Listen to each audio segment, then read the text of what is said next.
Alright, I'll get the honor of introducing Eliot Cutler. He's an independent candidate for governor. He was born and raised in Bangor, Maine. Like a lot of the other candidates, he went to Harvard, but he did get his law degree from Georgetown. He's done a lot of work dealing with the environment. He worked under President Carter. He's also worked with Senator Muskie from Maine. He started a very successful law firm, Cutler and Stanfield. He's worked all around the world. I believe he opened up an office in China. He's been very successful as a lawyer. He came back to Maine in 1999, and he's a family man. He has a wife and 3 children.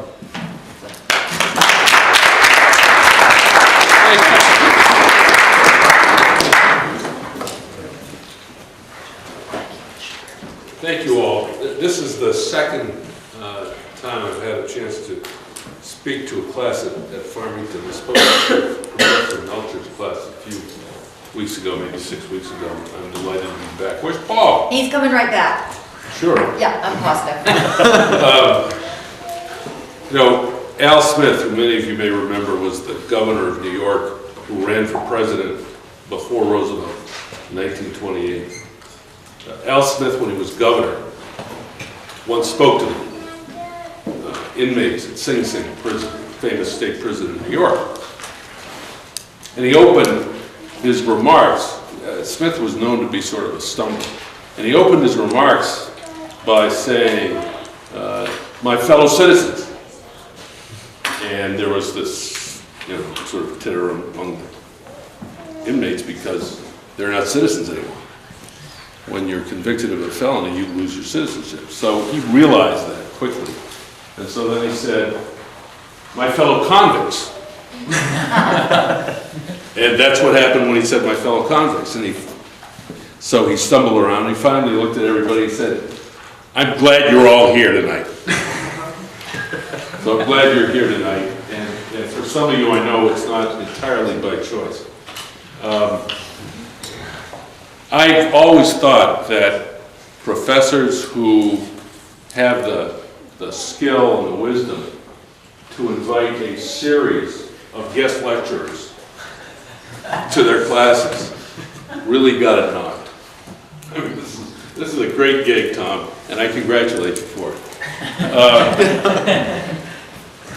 I want to welcome Lauren. Is Lauren here? There you are. Lauren's from the Republican Governors Association and or from the deli counter at the Mill Creek Campus. So she's taping a lot of us, including me.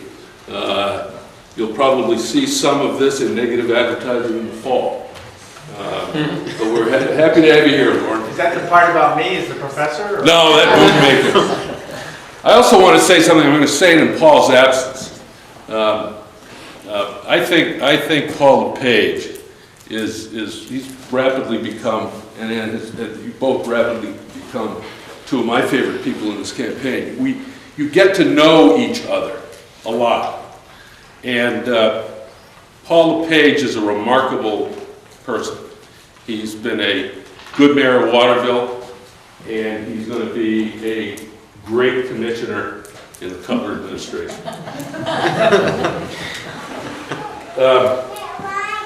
3 words: angry, frustrated, discouraged. I've been traveling around the state of Maine for 8 months, and those are the words I hear from people over and over and over again. That's how they feel.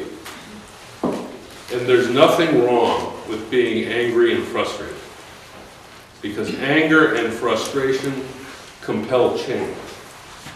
And believe me, we're going to have change in Maine this year. But discouraged, that's not such a good word. Because when you get discouraged, you tend to give up. And none of us, not one of us, should give up on the state of Maine.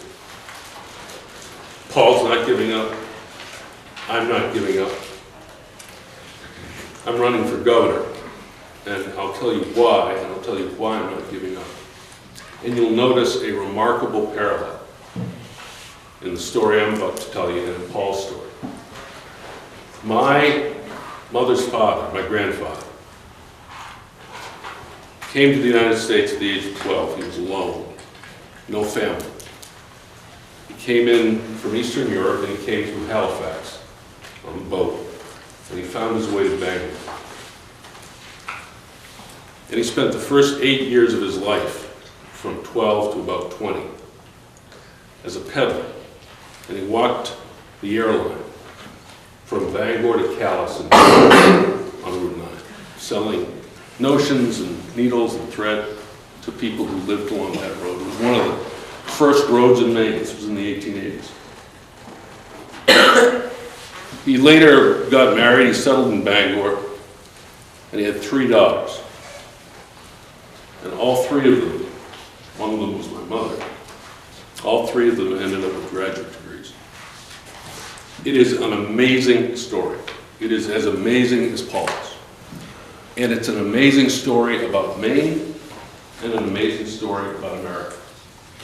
And no one can persuade me that any one of us should give up on a state and a country where those stories are legion. We can't do it. We have gifts in this state that are beyond compare. We have assets in Maine that other states, other people who live in other states would die to have. They've been mismanaged, they've been misdirected, and it's going to be a huge challenge for whoever is governor to straighten out this mess. But let me tell you what I think the first challenge, the biggest challenge is. I think the biggest challenge for all of us is old-style, partisan politics. And I'm not saying that because Paul's coming through the door, because Paul's not a practitioner of those politics, frankly. The biggest thing we have to overcome is old-style partisan politics. It's as though we were in a boat in this state. In a boat. We've sprung a leak, the engine's quit on us, the waves are crashing over the bow, and we're arguing about whether or not we bail from the right or the left. We have political parties in Maine that are making promises they can't keep to every special interest group on which they depend for money.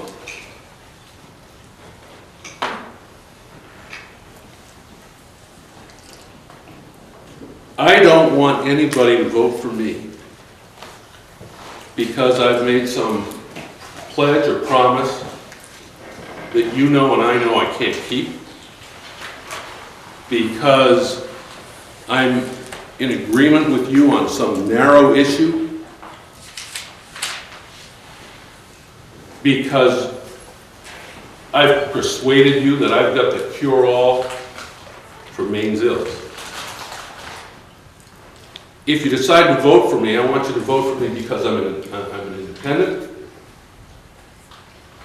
because I've got experience, because I can lead, and because you think we ought to plug the leak, fix the engine, and get the boat moving in the right direction.